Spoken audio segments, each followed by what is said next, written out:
Well, we are through 13 weeks of the NFL season, and I got to be honest, I still don't know what to make of the Carolina Panthers.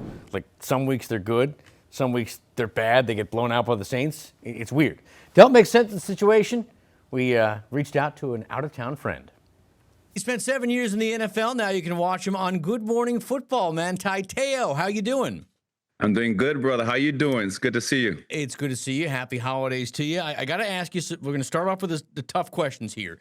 After watching Carolina win this past weekend against the Rams, do you finally take them seriously as a team that could actually make the playoffs?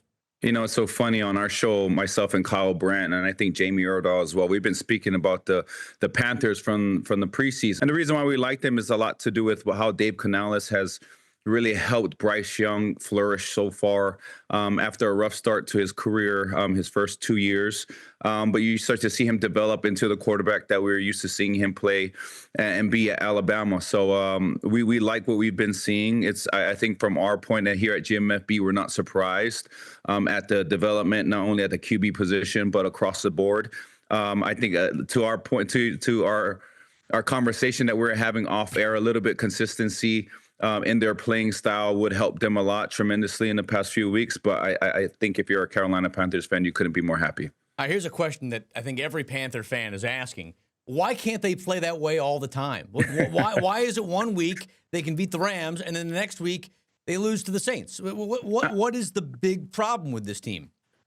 I think when it comes to certain games and certain situational experiences, I think every game is different, right? I think you rise and you fall with certain situations. And I think with the Panthers, what I see right now, and especially in that 49ers game, it was just the turnovers. You know, the turnovers really hurt them, and that was after coming off of a few picks by the secondary for the Panthers. So it was looking really good for them defensively. I think offensively, if they're able to punch it in the red zone and just take care of the ball a little bit better in those situations, you'll get more of what happened against the Falcons and what happened last week against the Rams. You know, the bye week is this week for Carolina.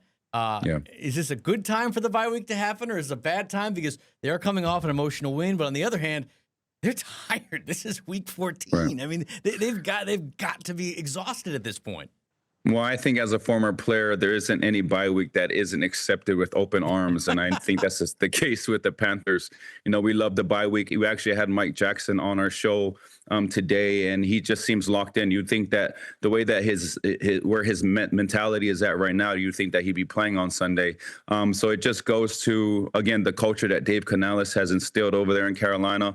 For me to see a player who doesn't have a game this Sunday, but he has the affect that he is playing in the game this Sunday, I think that says a lot. So they got the Bucs twice. They got your old team, the Saints, coming up, and they got the Seahawks as well.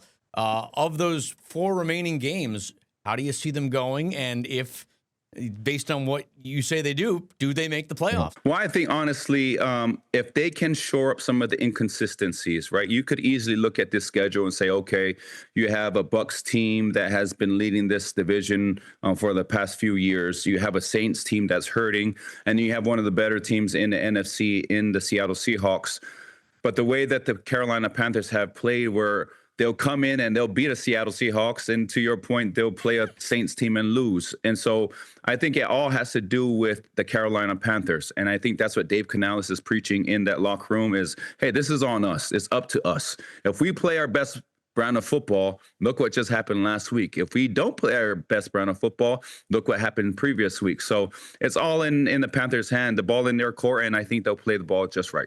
These were tough questions. I will fully admit that, because we are talking about the Panthers, their inconsistency, but I appreciate your consistency with your answers and your time. Thank you so much for joining us. I appreciate that. Thank you. Queen City News Plus. Just search Queen City News on your smart TV's app store.